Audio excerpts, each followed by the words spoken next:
So student, a very good afternoon to all of you. Today I would like to talk about uniaxial, biaxial minerals and tuning.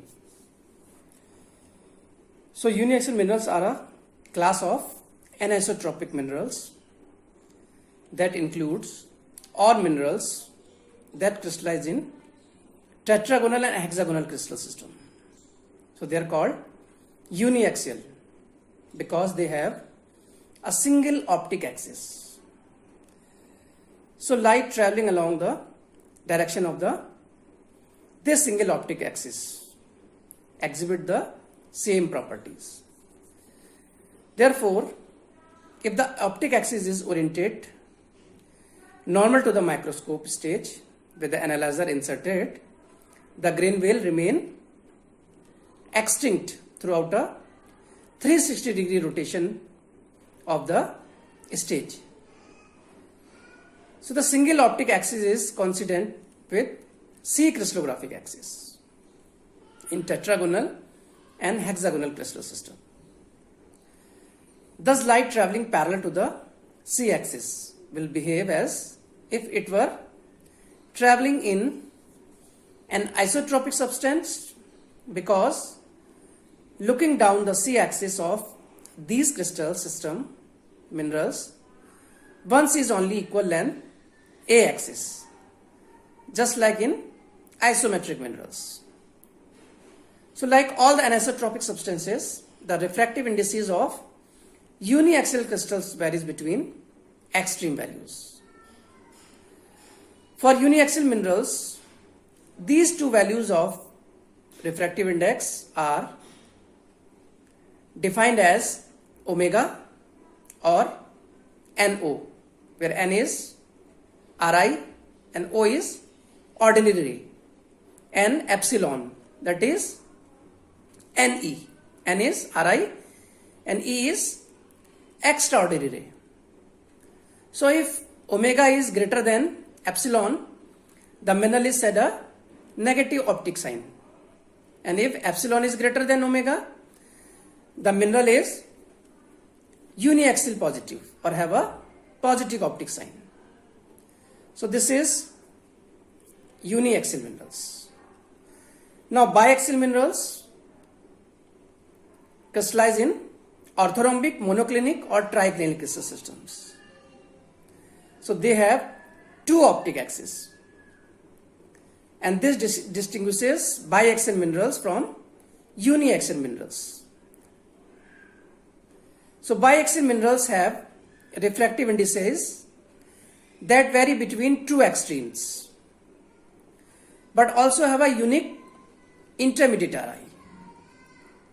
The smallest Ri is given the symbol alpha or X, and the intermediate beta or Y, and largest is given the symbol gamma or Z.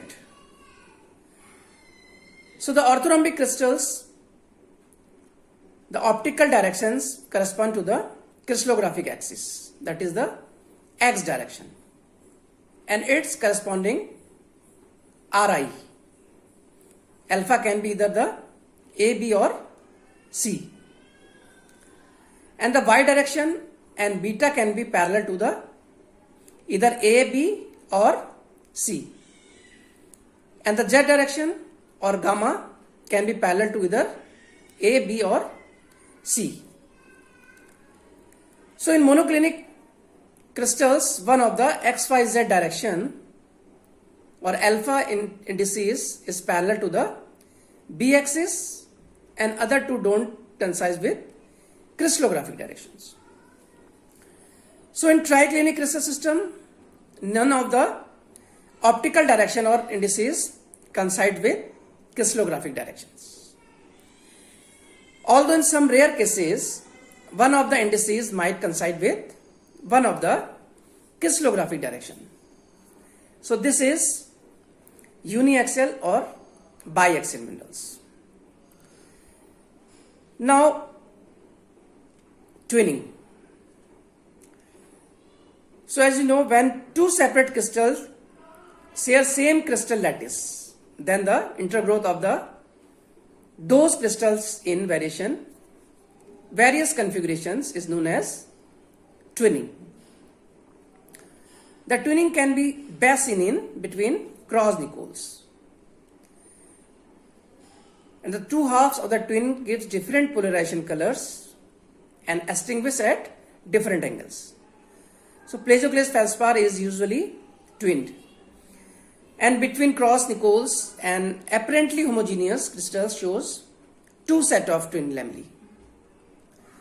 So each set extinguished in a different position from that of the other.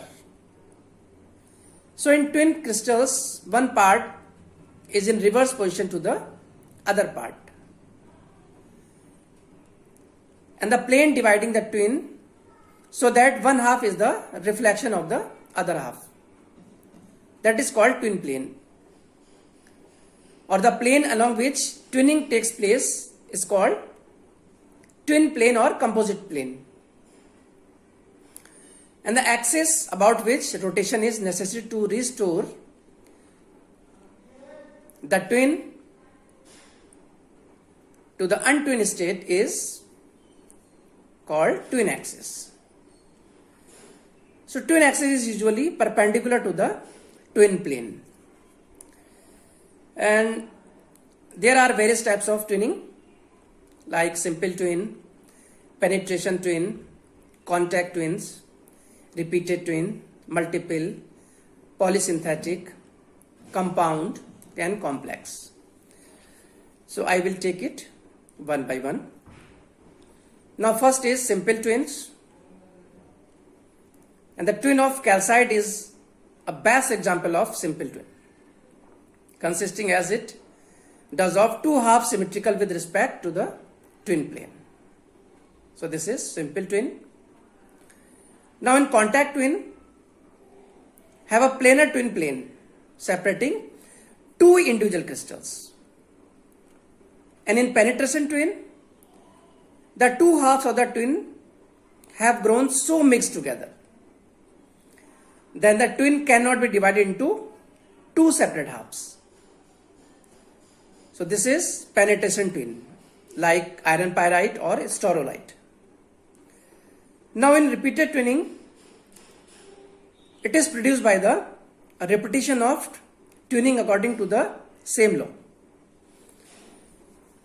A crystal composed of three parts related to one another by the same twinning is called a trilling.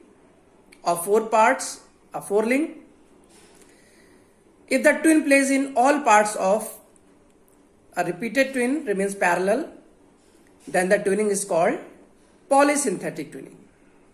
Now example is plagioclase feldspar. And the next twinning is compound or complex. So a twin in which twinning has taken place on two or more laws. That is complex or compound twinning. So this is all about twinning. Now I will show you some various figure of different types of twinning.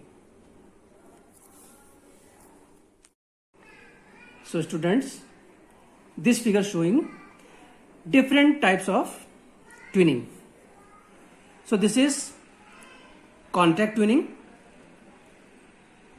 which is separate two individual crystals. This is one and this is two. This is twin plane. Now in second, this is simple twinning.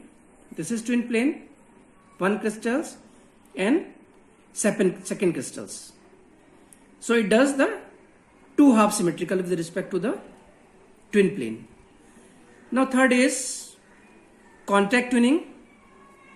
This is twin plane, this is crystal 1 and this is crystal 2. Now next is penetration twinning, in which the two halves of the twin have grown so mixed together so that the twin can't be divided into two separate halves. This is twin 1, crystal 1 and this is crystal 2. Now next is cyclic twinning.